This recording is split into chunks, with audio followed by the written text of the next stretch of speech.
वह भी पवित्रता को प्राप्त हो जाता है। क्योंकि संसार में सबसे अपवित्र, सबसे ज़्यादा घृणित अगर कोई पदार्थ है तो वह है शरीर। इसको कितना भी नहलाया धुलाया जाए, कितना भी स्वच्छ किया जाए, फिर भी एक क्षण के बाद दूसरी क्षण ही है वापस अपवित्रता को प्राप्त हो जाए। पर यह भी भगवान की सानिध्य से, भगवान के मार्ग पर चलने के कारण यह अपवित्र शरीर भी पवित्रता को प्राप्त हो जाता है। तो आचार्य भगवंत ने कल गाथा नंबर 17 में बताया था कि जो बड़ी कठिनाई से प्राप्त होता है, पहली बात तो होता ही नहीं, लेकिन अगर प्राप्त भी हो जाए तो तृप्ति को नहीं लाता, अतृप्ति ही देता है और तृष्णा को बढ़ाने वाला है। तो ऐसे संयोग को कभी भी अपन इकट्ठा न करें, ऐसे धन का संग्रह न करें जो अपने को दुर्गति में ले जाने वाला है। आज आचार्य भगवंत बता रहे हैं संगति के बारे में कि किसका संयोग करें और किसका संयोग न करें। प्रज्ञावान पुरुष है, धार्मिक पुरुष है, अगर उसने भी दुर्जन की संगति कर ली तो निश्चित भी वह भी अपवित्रता को प्राप्त हो जाएगा, उसमें भी दुर्गुण निश्चित ही आ जाएंगे। तो आज आचार्य भगवंत पूज्यपाद स्वामी इस द्वादशांग के अवगाह समुद्र में मंथन करके अपने लिए गाथा लाए हैं और कह रहे हैं कि इसका अगर आपने चिंतन किया, मनन किया तो आपकी फिर कभी दुर्गति नहीं होगी। तो आचार्य भगवान बता रहे हैं भवन्ति प्राप्य यत् संगम असुचिन्ने सुचिन्नपि स काय संतता पायास्तदर्थम प्रार्थना व्रता। जिसका संयोग पाकर पवित्र पदार्थ भी अपवित्र हो जाते हैं,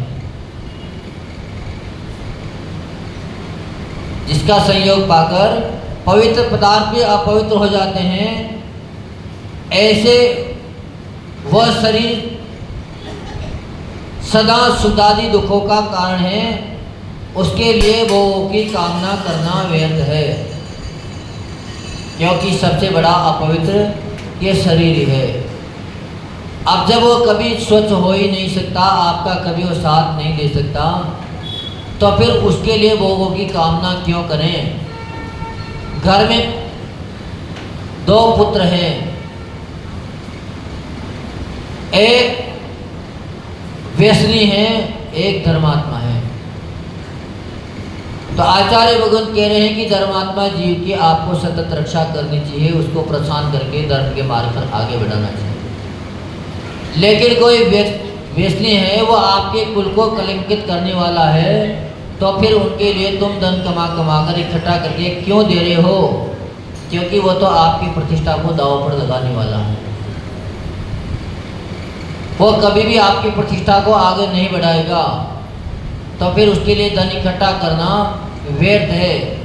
तो ऐसे ही आचार्य भगवंत ने शरीर के लिए कहा है कि यह शरीर अशुचिता का घर है, खुद अशुचि है, अपवित्र है, तथा जो पदार्थ इसके संसर्ग में आ जाता है, इनके पास आ जाता है, उसको भी यह अपवित्र कर देता है। और अपन देखते ही रोज, आप भी देखते हो, प्रतिदिन यूज भी करते हो, प्रशासन लगाते हो, इत्र फुलेर लगाते हो, क्रीम पाउडर लगाते हो, एक क्षण आप लगाते हो तब उसमें बड़ी खुशबू आती है। इत्र है, सेंट है, उसमें बड़ी खुशबू आती है, पर वह पवित्र पदार्थ फूलों की माला भी जैसे ही आप थोड़ी अपने शरीर पे स्पर्श कराओगे, अपने शरीर में धारण करोगे, थोड़ी ही देर में वह सारी खुशबू न मालूम कहाँ चली जाएगी और शाश्वत रहने वाली नहीं है। पर अगर उसी सेंट को आप किसी शीशी में डाल देते तो हो सकता है 2, 4, 5 दिन तो उसकी खुशबू रुकी जाती, ज़्यादा दिन फिर भी ना रुक पाती, लेकिन 2-4 दिन तो रुकी जाती उसकी खुशबू। लेकिन इस शरीर से अगर उसका स्पर्श करा दिया कर सकता, यानी कि धार्मिक क्रिया नहीं कर सकता, तो मात्र स्पर्श से ही वो अशुचि हो जाता है, अशुद्ध हो जाता है। तो फिर ऐसे अशुद्ध शरीर के लिए अपन भोगों की कामना क्यों करें, क्यों इनको रात दिन पुष्ट करने का अपन प्रयास कर रहे हैं, क्योंकि इसका तो स्वभाव ही गलन पूर्ण है, क्योंकि ये पुद्गल है। और पुद्गल की ले संज्ञा ही आचार्य भगवंत ने की दी कि गलना और वापस बनना ही पुद्गल का स्वभाव है। उत्पाद वे द्रव्य होना ही पुद्गल का स्वभाव है। एक का उत्पाद होएगा तो एक का वे हो जाएगा, लेकिन शाश्वत तो जो द्रव्य होगा वही रहेगा। तो पर्याय में अपन क्यों उलझ रहे हैं, क्योंकि शरीर तो एक पर्याय है, एक समय के बाद ये विनष्ट हो जाएगी। और दूसरी बात ये भी है कि अगर दुर्जन व्यक्ति है, उनकी आप कितनी भी सेवा करो, कितने भी उनके अनुकूल आप चलते जाओ, कितनी भी उनकी, तो दुर्जन की संगति कभी भी नहीं होना चाहिए। तो आचार्य भगवंत ने सबसे बड़ा दुर्जन इस शरीर को बताया है, क्योंकि अपन का जब से जन्म होता है और मरण तक अपन सभी लोग इसकी सेवा में रात दिन लगे हैं, चाहे दिन हो, चाहे सुबह हो, चाहे शाम हो। पर जब इसकी बारी आती है सेवा करने की, इसका नंबर आता है, तो कभी ये बीमार पड़ जाएगा, कभी इसको कुछ हो जाएगा, कभी ये कुछ हो जाएगा, लेकिन ये धोखा ही देता है, कभी भी अपना साथ नहीं देता। जबकि 12 महीना खिलाया है तो कम से कम 10 दिन उपवास करें तो 10 दिन तो साथ दे दे। हाँ, पर 12 महीना खिलाने के बाद भी एक दिन भी बड़ी मुश्किल से साथ दे दे तो बहुत बड़ी बात है, एक दिन में भी लटक जाता है। पर अगर इस अपवित्र शरीर को जो इतना घृणा आचार्य भगवंत ने बता दिया, उसको भी अगर धर्म से जोड़ दिया जाए, रत्नात्रय से जोड़ दिया जाए, तो वह अपवित्र शरीर भी पवित्रता को प्राप्त हो जाता है। क्योंकि आपका शरीर और हमारा शरीर है तो एक ही, आपका भी औदारिक शरीर है तो हमारा भी औदारिक है। चलो अरिहंत भगवान के लिए तो मान लें कि केवल ज्ञान होता है, उनको तो परमोदारिक हो गया, उनके अंदर फिर गंदगी नहीं रही, और जन्म से भी उनको तो ऐसी प्रकृति का बंध है कि आहार तो करते हैं लेकिन निहार नहीं होता है। दीक्षा से पहले जन्म से न उनके माता पिता को निहार होता है, न उनको होता है। ये उनकी प्रकृति का ही पुण्य है, महत्व है, महिमा है कि जिनके यहाँ वो जन्म लेंगे वो दोनों माता पिता भी आहार तो करते हैं लेकिन निहार कभी भी नहीं करते हैं। तो उनके लिए तो फिर भी एक बार मान लें कि हो सकता है, पवित्र हैं। लेकिन जो साधारण मुनिराज हैं या हम जैसे पंचम काल के मुनिराज हैं, ये तो आप ही के जैसे ही हैं। जो आपके शरीर में धातुएं बन रही है वही हमारे शरीर में भी धातुएं बन रही है। लेकिन फिर भी हम कहीं से अगर चल के आ रहे हैं, नंगे पैर आ रहे हैं, कई जगह गंदगियां भी मिलती हैं, उनमें से भी निकल के आते हैं, पर आपके घर के सामने आते हैं, आप चरण धुला देते हो, और वो चरण धुलाते हैं, हमारे पैरों की सारी गंदगी उस पानी में चली जाती है। फिर भी क्या करते हो, उसको अपने उत्तमांग पर लगा लेते हो, यानी शीश पर चढ़ा लेते हो।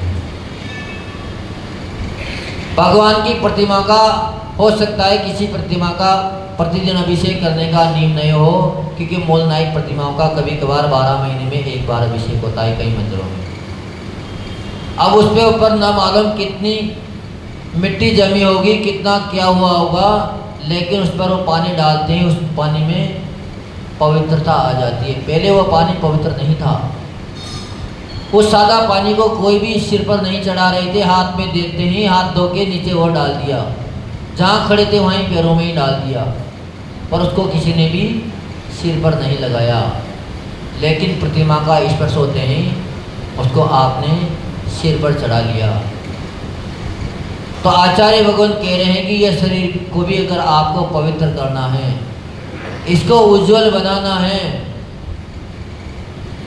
तो निश्चित इसको रत्नात्रय से आप जोड़ दीजिए, मोक्ष मार्ग में आप इसको लगा दीजिए। निश्चित ये अपवित्र शरीर भी आपका पवित्र हो जाएगा, फिर इसमें भी अपवित्रता नहीं रहेगी। जैसे कोयला अगर अपन उसको धो के साफ करें, चाहे सर्फ डिटर्जेंट भी लगा लगा के उसको साफ करें तो कभी भी उजला नहीं होगा।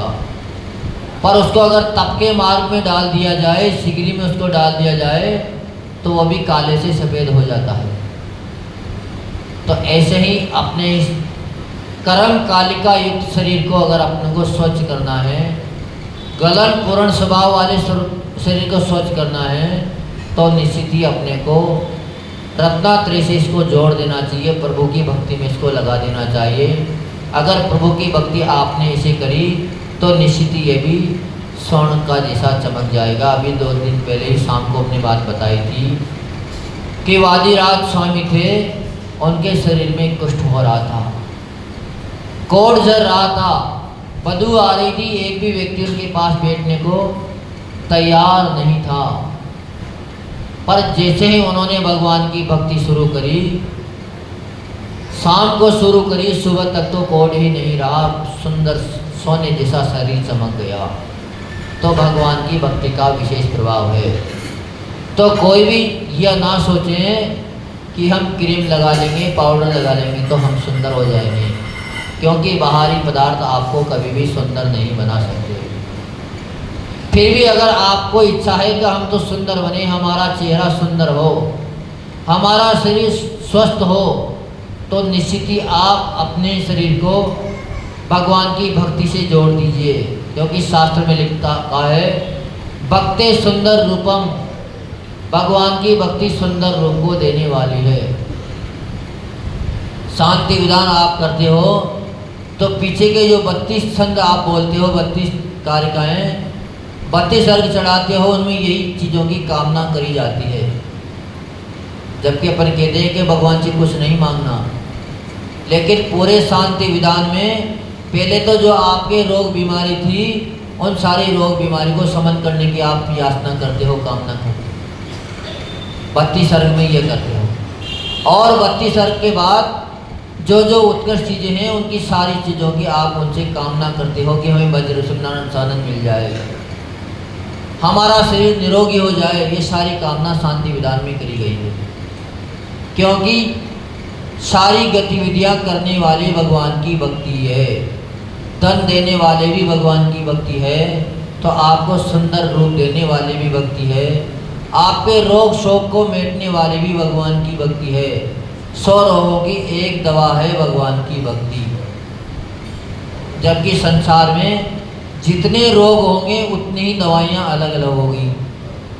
कई बार तो एक ही तरह का रोगी के लिए 10 प्रकार की दवाई दे दी जाती है, लेकिन भगवान का ऐसा अतिशय, भगवान की भक्ति का ऐसा अतिशय है कि आपको किसी भी प्रकार का रोग शोक संकट हो, उसकी मात्र एक दवा है, 100 रोगों की एक दवा। तो फिर क्यों 100 दवाइयों के पीछे बढ़े अपन? एक दवाई को अपना लेना चाहिए। और ये बिल्कुल सत्य है, अनुभव की बात है। देखो, हमने आपको कई बार बताया है, कम 1% भी इस मार्ग पर वैराग्य से नहीं आए, क्योंकि हम जब तक घर में थे तब तक हमें पूजन भी करना नहीं आती थी, अभिषेक भी कभी कभार। जो भी छोटा सा गांव था तो हमारे यहाँ 15-15 दिन के दिन बने हुए थे, यानी कि ओसरा बने थे कि 15 दिन ये व्यक्ति करेगा, 15 दिन ये व्यक्ति करेगा, 15 दिन ये व्यक्ति। क्योंकि सभी लोग थे, उनमें सभी लोग आते भी नहीं थे। अब किसी दिन अगर ना बांधे तो भरोसे रह जाए तो भगवान बिना सेवा के रह जाएं, तो वह दिन पक्ष करे हुए थे। एक परिवार के लिए 15 दिन फिक्स थे कि उसमें उनको जाना ही जाना है। अगर वो नहीं जा पा रहा है तो उसकी जिम्मेदारियों किसी को भेज दें। तो ऐसे कभी कभार हम लोगों का भी नंबर आता था तो उसमें जाते थे। उसमें भी हमने तो हमारे ताऊ के साथ नाम लिखा रखा था, तो ज़्यादातर वही जाते थे। हमारा तो नाम कभी कभार आ पाता था, तो ऐसे भगवान की सेवा में जाते थे। पर जब भगवान की भक्ति का असर आया, उनका प्रभाव देखा, उनकी महिमा देखी, तो सारे ही कार्य छूटते ही चले गए।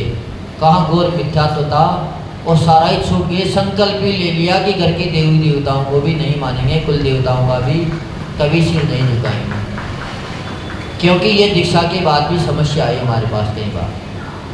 अब महमूदाबाद में थे तब आहार चर्या के समय अचानक ही चक्कर आए और हम गिर पड़े थे, और गिरे तो इतनी ज़बरदस्त गिरे कि हमारे शरीर में खून का थक्का जम गया, यानी कि दिमाग के आउट हो गया था, बेग गए थे हम, उल्टी सुल्टी बातें बोलने लग गए थे, उल्टी सुल्टी बातें करने लग गए थे।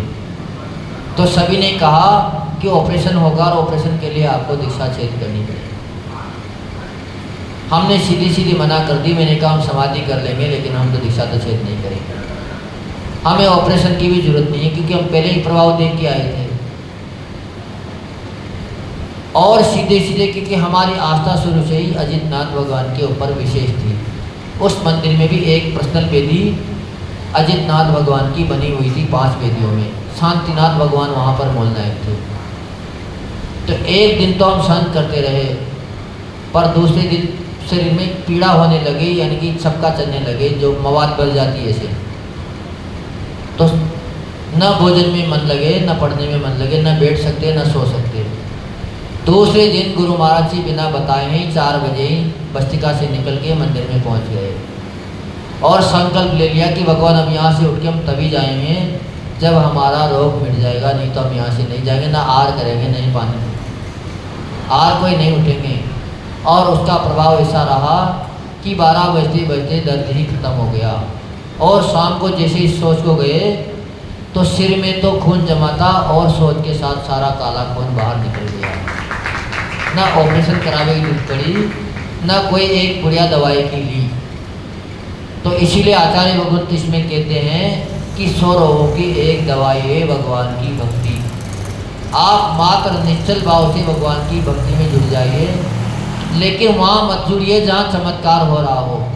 अपन गलती क्या कर देते हैं, भगवान की भक्ति आप भी करते हो, ऐसा नहीं कि आपके अंदर भक्ति ना हो, आपके अंदर भी श्रद्धा है, लेकिन अपन कहाँ जाते हैं जहाँ चमत्कार देख लिया हो, वहाँ जाते हैं कि वो हमारी सहायता कर देंगे, पर ऐसा कभी भी नहीं होता है। प्रतिमा में कभी भी चमत्कार नहीं होता है, भगवान में कोई चमत्कार है ही नहीं। भगवान आपका एक तिल भी सहायता नहीं कर सकते, एक नाखून का भी रोग भगवान नहीं मेट सकते, बिल्कुल गारंटी की बात है, क्योंकि भगवान के अंदर इतनी शक्ति है ही नहीं। वो चाहेंगे तब भी नहीं कर सकते, और अब तो हो ही नहीं सकता, अब तो निर्वाण को प्राप्त हो गए, अब वो क्या कर लेंगे। लेकिन आपकी श्रद्धा में, आपकी भक्ति में इतनी ऊर्जा है, इतनी शक्ति है, कर अगर आपने समर्पण के साथ भगवान की भक्ति करी तो उससे इतना पुण्य बढ़ेगा, इतना पुण्य बढ़ेगा कि आपके ऊपर कितना भी भारी संकट क्यों न हो, उसका निराकरण होगा ही होगा, ये गारंटी की बात है। तभी शंका करने की बात ही नहीं है। तो निश्चित ही जब भी भक्ति करें निश्चल भाव से करें, कहीं चमत्कारिक प्रतिमा पर ना चले जाएं, क्योंकि चमत्कार प्रतिमा में नहीं है, चमत्कार आपकी श्रद्धा और भक्ति में है। जितनी आपकी उत्कृष्ट श्रद्धा भक्तामृत को पढ़ के, अपन रोज भक्तामृत पढ़ रहे हैं, ताला टूटना तो दूर की बात है, बिना सांकल लगे हुए अगर किवाड़ दबे भी हों तब भी वो भी नहीं खुले में, जबकि वहाँ तो सांकल भी नहीं लगी है। क्यों? क्योंकि उतना समर्पण नहीं है, उतनी उत्कृष्टता नहीं आई है। क्योंकि जब भक्ति का प्रभाव तभी पड़ता है जब अपनी श्रद्धा हो। हमारे संग में विशु दीदी के लिए कहते हैं सभी लोग, कब उनकी बीमारी हमारे गुरुदेव ने मेट दी, क्योंकि उनको सुनना बंद हो गया था, दिखना बंद हो गया था, बोली बंद हो गई थी, और आधे से ज़्यादा शरीर उनका बेकार हो गया था। यहाँ तक कि यहाँ वेदांता हॉस्पिटल में उसको भर्ती कराया गया। गुरुदेव के पास भेज दीजिए, निश्चित ही हमारे गुरुदेव हमें स्वस्थ कर देंगे, और स्वस्थ हो जाऊंगी तो फिर निश्चित ही आपको फ़ोन करके बताऊंगी। इतनी उनकी अगाध श्रद्धा थी गुरु के प्रति, जबकि आज भी वही गुरु हैं। और उसी वही रोग लेके अगर गुरु महाराज के पास चले जाएं और वो शांति भक्ति भी पढ़े तो हो सकता है अब दोबारा उस व्यक्ति का रोग सही ना हो, क्योंकि गुरु महाराज ने उनका रोग सही नहीं किया। उनका रोग सही हुआ है उनकी भक्ति से, उनकी श्रद्धा से। उन्होंने क्या कह दिया कि वो हमें सही कर देंगे, निश्चित ही आप तो वहाँ भेज दीजिए, हमें किसी इलाज की जरूरत ही नहीं है। और यहाँ भी जब तक उनका 2-3-4 दिन इलाज चला तो गुरु महाराज की तस्वीर लगानी पड़ी थी उनको कमरे में, और जब भी इंजेक्शन लगाते थे तो पहले गुरु महाराज का जयकारा बोलते थे, इसके बाद उनके इंजेक्शन लगवाते थे वो। तो उसका ही प्रभाव था कि वो जैसे आर सिद्ध क्षेत्र में पहुंची गुरु महाराज के पास, और उन्होंने भी बड़ी श्रद्धा भक्ति से, क्योंकि जो समर्पण कर देता है उसके प्रति फिर भाव आ ही जाते हैं। तो जैसे ही शांति भक्ति बढ़ी, उन्होंने गुरु महाराज ने व्हील चेयर पे आई थी, बिल्कुल मरणासन थी, पर एक बार शांति भक्ति बढ़ते ही खड़ी हो गई थी वो। दूसरी बार शांति भक्ति बढ़ी तो नृत्य करने लग गई थी, एक भी गोली दवा की नहीं हुई। तो ये सारा प्रभाव मात्र भक्ति का है, आराधना का है, चमत्कार कहीं नहीं, चमत्कार तो अपने पास है। तो ऐसे ही आचार्य भगवान इस गाथा में अपने को बता रहे हैं कि यत् संगम प्राप्य शुचिनपि अशुचिनपि भवन्ति,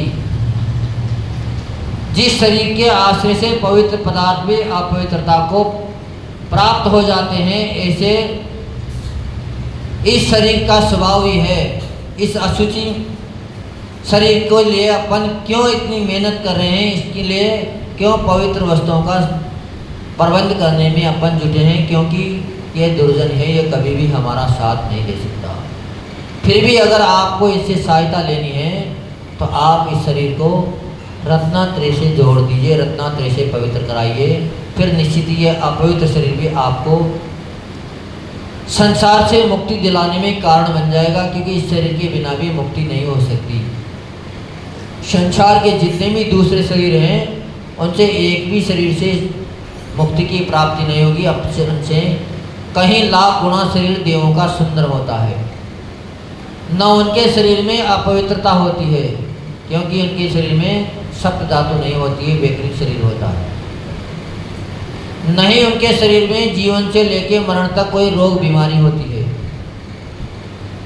मात्र उनके लिए अगर कोई रोग है तो मानसिक रोग है, ईर्ष्या का रोग है। इतना बढ़िया शरीर होते हुए भी उनसे भी मुक्ति नहीं होगी। जब भी मुक्ति मिलेगी अपने इस मनुष्य देह से ही मुक्ति हो सकती है, और किसी भी देह से मुक्ति नहीं होगी। तो वह अपने पुण्य योग से ये शरीर अपने को मिल गया, लेकिन अपन ने अगर इसको विषय भोगों में लगा दिया, सारा चिंतन इसकी रक्षा संभाल में लगा दिया, तो ये जो शरीर अपने को मोक्ष दे सकता है वह शरीर भी आपको दुर्गति देने में ही कारण बनेगा। तो आचार्य भगवान कह रहे हैं कि ये शरीर वास्तव में गंदगी से भरा है, इसमें एक भी जगह ऐसी नहीं है इसकी जिसमें गंदगी ना हो। एक एक अंगुल में कहते हैं कि 99,000 रोग हैं, और वह हर समय मौजूद हैं, मात्र प्रकट नहीं हो रहे हैं। प्रकट कब होंगे? जब संयोग मिलेगा। ठंडी का संयोग मिल गया तो जुकाम हो गया, गर्मी का संयोग मिल गया तो लू लग गई। वो रोग कब उभरते हैं? जब उनको संयोग मिल जाता है, नहीं तो रोग तो हर समय मौजूद है। ये नहीं कि रोग चला गया हो और आप सोचते हो कि दवा लेते ही वो रोग मिट गया हो, तो ऐसा भी नहीं, क्योंकि दवा कभी रोग को मिट ही नहीं सकती। वो केवल रोग को दवा देती है, आपकी रक्त कणिकाओं को वो शून्य कर देती है, तो आपको वो दर्द महसूस नहीं होता है, वो दर्द अनुभव में नहीं आता है। रोग आप समझते हो कि समन हो गया, लेकिन रोग समन हुआ नहीं है। रोग तो जहाँ का तहाँ ही है। अगर समन हो गया होता तो फिर दोबारा क्यों उभर रहा है? आज आपने बुखार की दवा ले ली, आपका बुखार चला गया, फिर दूसरे दिन बुखार वापस क्यों आ रहा है? कारण यही है कि अगर कोई बलवान व्यक्ति हो तो उस बलवान व्यक्ति को देखकर निर्बल व्यक्ति चुप बैठ जाता है, उसके सामने वो बोलता नहीं है कि अगर बोलेंगे तो भी पिटना पड़ेगा। तो ऐसे ही वो रोग उस दवा के सामने चुप हो जाता है, बैठ जाता है कि थोड़ी देर अभी शांति रखो, नहीं तो अभी गोली ली है, टेबलेट ली है, अभी इंजेक्शन और लगवा देंगे, तो वो कुछ समय के लिए शांत हो जाता है, लेकिन मिटता नहीं है। पर अपन सभी इस अज्ञानता के कारण प्रतिदिन इसको ही स्वच्छ करने में लगते हैं, क्योंकि संस्कार अनादि के फल। जो स्वच्छ है, स्वच्छ कौन है? जो इसके अंदर बैठा है वह स्वच्छ है।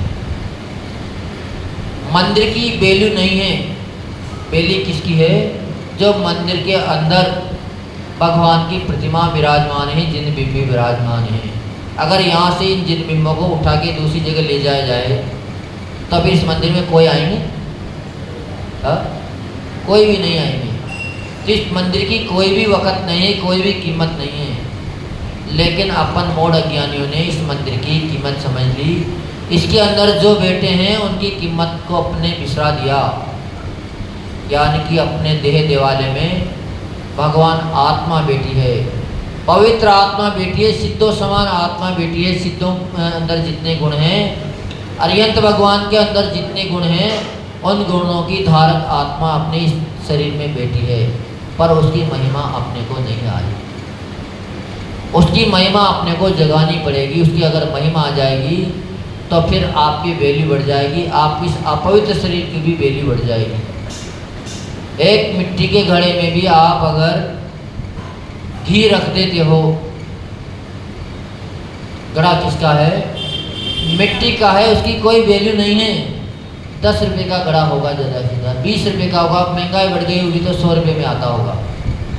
हम जब खरीदते थे तो 5-7 रुपये में मिलता था गांव में, पर अब 100 का मिल गया होगा। पर उस घड़ी में अगर आपने घी रख दिया तो उस घड़े की कीमत बहुत बढ़ गई। आप जब भी कहोगे तो उसको मिट्टी का घड़ा नहीं कहोगे, जब भी कहोगे तब उसकी यही कहोगे कि घी का घड़ा ले आना भैया, वहाँ रखा है घी का घड़ा। तो अच्छे व्यक्ति से संपर्क करते हैं, सज्जन व्यक्ति से संपर्क करते हैं, दुर्जन व्यक्ति में भी निश्चित ही धीरे धीरे संस्कार व सज्जनता आना शुरू हो जाती है।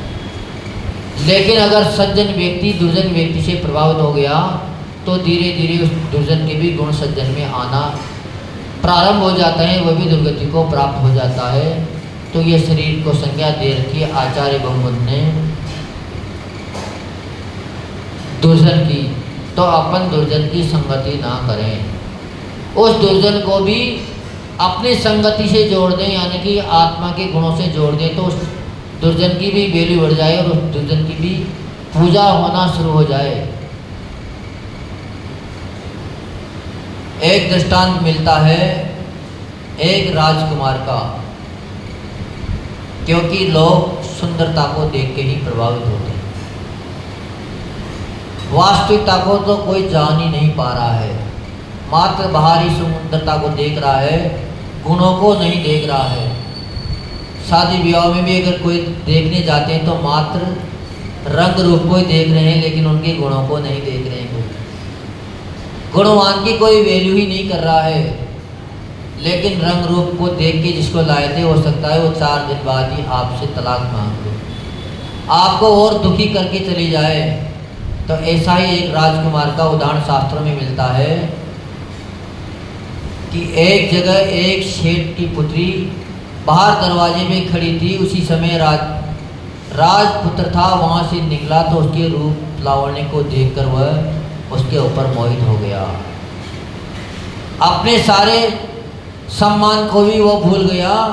कहाँ तो राजकुमार था, हर कोई उसके लिए लालायित थे, उसके से संबंध बनाने के लिए तो हर कोई तैयार था, क्योंकि अमीर व्यक्ति से गरीब व्यक्ति कभी मना नहीं करेगा कि हम आपके साथ संबंध नहीं करेंगे, शादी विवाह नहीं करेंगे, क्योंकि कौन ऐसा व्यक्ति होगा जो दुख सहन करेगा। सभी सुखी होना चाहते हैं, पर वह रूप लावण्य के कारण अपने सारे बहुमान को, अपने स्वाभिमान को ही भूल गया और उस लड़की से जा बोला कि हम आपसे शादी करना चाहते हैं, आपसे प्रेम करना चाहते हैं। पर लड़की संस्कारवान थी, धर्म से जुड़ी हुई थी, धर्म के संस्कार उनके अंदर थे, व्रत संयम नियमों का पालन करने वाली थी। अब मना तो नहीं कर सकती, एकदम अगर मना करती तो राजपुत्र था, उपद्रव खड़ा हो जाता, क्योंकि उसके पास सत्ता है, जोर है, वो किसी भी प्रकार उसको अपने पास बुला लेता, मजबूरन उनको झुकना ही पड़ता। तो उसने बड़े प्रेम से उनसे वार्ता करी कि निश्चित ही आप राजकुमार हो, राजकुमार की अगर मैं रानी बन जाऊंगी तो निश्चित ही भविष्य में मुझको आपकी पत्नी बनते ही रानी का पद मिल जाएगा। मैं इस गांव की इस शहर की रानी कहलाऊंगी, लेकिन इसके लिए आपको थोड़ा इंतज़ार करना पड़ेगा। आपका और हमारा मिलन आज से 8 दिन बाद होगा। आप 8 दिन बाद आइए, निश्चित ही मैं आपसे शादी कर लूँगा। फिर आपको छुपके से आने की जरूरत ही नहीं है। 8 दिन से उसने जुलाब लेना शुरू कर दिया। अच्छा खासा उसका शरीर था, सुंदर शरीर था, हष्टपुष्ट शरीर था, और पास में एक गड़ा और रख लिया। जब भी वह जाती तो उस गड़े में अपने मल का विसर्जन करती। 8 दिन तक रोज जुलाब लेती रही।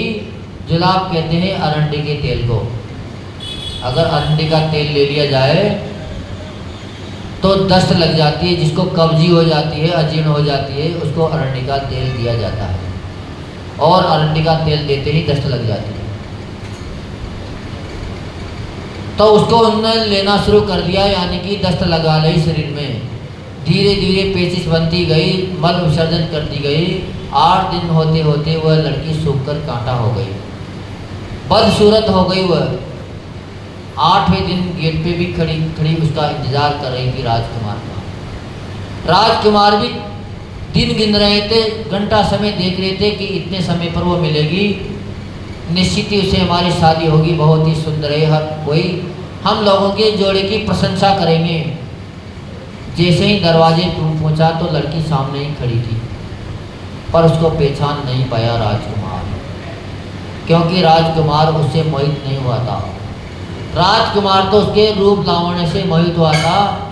तो के पूछ बेटा कि बहना, यहाँ इस घर में एक लड़की रहती है, सेठ की पुत्री रहती है, वो कहाँ गई? अगर अंदर हो तो उसको बुला दीजिए।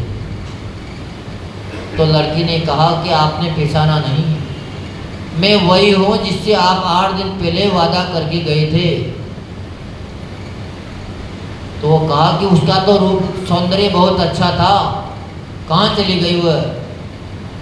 का उसको अगर आपको देखना हो तो वो कहीं नहीं गई है, ये पास में ही गड़ा रखा है, इसमें बंद है, आप खोल के देख लीजिए। पर जो व्यक्ति कामंद हो जाता है वो कभी भी नहीं सोचता है कि इतना बड़ा शेर इस गड़े में कैसे आ जाएगा।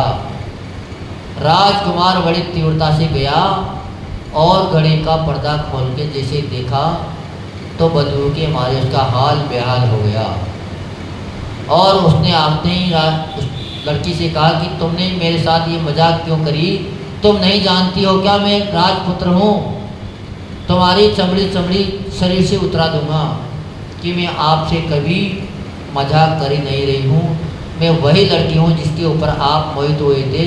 अब आप अगर मेरे ऊपर मोहित हुए हो तो मैं निश्चित ही आपसे शादी करने के लिए तैयार हूँ, पर आप अब हमसे शादी नहीं करोगे क्योंकि आप तो मेरे रूप लावण्य से मोहित हुए थे। हमारा गुणों का तो तुम्हें कोई महत्व ही नहीं था। तो इसीलिए आचार्य भगवंत कहते हैं कि गुणों का महत्व समझिए, गुणवान व्यक्ति से संपर्क करने की कोशिश करिए।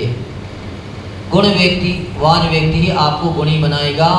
पानी अगर नीम के पेड़ में चला जाता है तो कड़वा हो जाता है, वही पानी अगर गन्ने के पेड़ में चला जाता है तो मीठा हो जाता है। तो अपने को मिठास लानी है अपने इस शरीर में।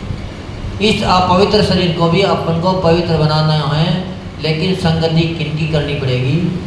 संगति अपने को अरिहंत प्रभु की करनी पड़ेगी, वीतरागी प्रभु की करनी पड़ेगी, रागी देशी की संगति नहीं करनी पड़ेगी। जब तक आप रागी देशी व्यक्ति के संपर्क में रहोगे कभी भी आपके शरीर में पवित्रता नहीं आएगी। पर अगर आपको इस अशुचि शरीर को पवित्र करना है तो निश्चित ही आप वीतरागी के संपर्क में आ जाइए, त्यागी वृत्ति के संपर्क में आ जाइए।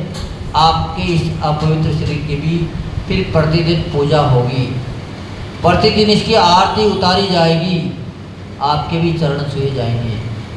करना कुछ नहीं है, मात्र एक छोटे से श्रीफल की जरूरत है, ज़्यादा भी नहीं करना है। इसके लिए आप सोचो कि ज़्यादा मेहनत करनी हो, आपको नहीं करनी है। धन खर्च करना हो तो धन भी खर्च नहीं करना है। पूज्य गुरुदेव कहते हैं कि एक मात्र श्रीफल ले आइए आप 50 रुपये का, उसे में आपका सारा काम हो जाएगा। लेकिन अब आप बड़े लोभी व्यक्ति हो। 50 रुपये खर्च कर दें तो कैसे कर दें? हाँ, हमें नहीं होना है महाराज जी पवित्र, हम अपवित्री अच्छे हैं, हमें पवित्रता नहीं लानी है, हमें तो गलना ही है, सड़ना ही है। अब जब सड़ना गड़ना ही है तो फिर कौन बचा सकता है आपको? पर फिर भी अगर आपके अंदर भावना आ जाए कि निश्चित ही हमें पवित्र होना है, तो आप सनत कुमार चक्रवर्ती जैसा प्रयास करना, क्योंकि आपके पास तो कुछ भी संपत्ति नहीं है। एक मकान होगा, 2 होगा, ज़्यादा से ज़्यादा 4 होंगे आपके पास, 10 करोड़ होंगे, 100 करोड़ होंगे, 1 अरब होगा, इससे ज़्यादा तो काम होगा। लेकिन सनत कुमार चक्रवर्ती के पास 6 खंड का राज्य था, 6 खंड का मालिक था, वह पूरे विश्व का राजा था, मनुष्य जाति का सिरमौर था वह। उससे बड़ा कोई व्यक्ति पुण्यशाली मनुष्य में नहीं होते हैं। उसके बाद ऊपर अगर कोई नंबर आता है तो मात्र एक तीर्थंकर का नंबर आता है। तीर्थंकर के बाद में ऐश्वर्यशाली अगर कोई दूसरा व्यक्ति है तो वह केवल चक्रवर्ती हो सकते हैं, क्योंकि 18 करोड़ तो उनके यहाँ घोड़े देते हैं, 9 निधियों का स्वामी है, 14 रत्न उनकी सेवा कर रहे हैं। एक एक रत्न की, एक एक निधि की सेवा करने के लिए हजारों देवता उपस्थित रहते हैं। अपने पास क्या है? पर उसे भी जब मालूम हुआ कि ये शरीर तो एक दिन मिट्टी का थार मिट्टी में मिल जाएगा और मेरी दुर्गति हो जाएगी, तो चक्रवर्ती ने भी सारी संपदा का त्याग कर दिया कि हमें नहीं चाहिए ऐसी संपत्ति, और अपने आप को रत्नात्रय से जोड़ दिया, अपना कल्याण कर दिया। जबकि उसके तो सारी सुविधाएं घर में मौजूद थी, आपके पास तो किंचित मात्र भी सुविधा नहीं है। तो निश्चित ही सुविधाओं के चक्कर में मत पड़िए, रंग रूप सौंदर्य के चक्कर में मत पड़िए, मात्र गुणों का आश्रय लेना शुरू करिए। जितना आप गुणों का आश्रय लोगे उतनी ही आपकी सदगति होगी। सुंदर रूप चाहिए तो भी भगवान की भक्ति करिए, रोग मिटना ही तो भी भगवान की भक्ति करिए, धन आपको चाहिए तो भी भगवान की भक्ति करिए, ऐश्वर्यवान आपको बनना है तो भी भगवान की भक्ति करिए, पद प्रतिष्ठा आपको चाहिए कि हमें तो चक्रवर्ती का पद चाहिए, नारायण का पद चाहिए, बलभद्र का पद चाहिए, तो भी आप भगवान की भक्ति करिए। क्योंकि 100 रोगों की एक दवा है, सारी चीज़ों को देने वाले मात्र एक भक्त नहीं मिलते हैं। इसलिए सारे धन दौलत का राज, सुख शांति का राज एक भगवान की भक्ति है।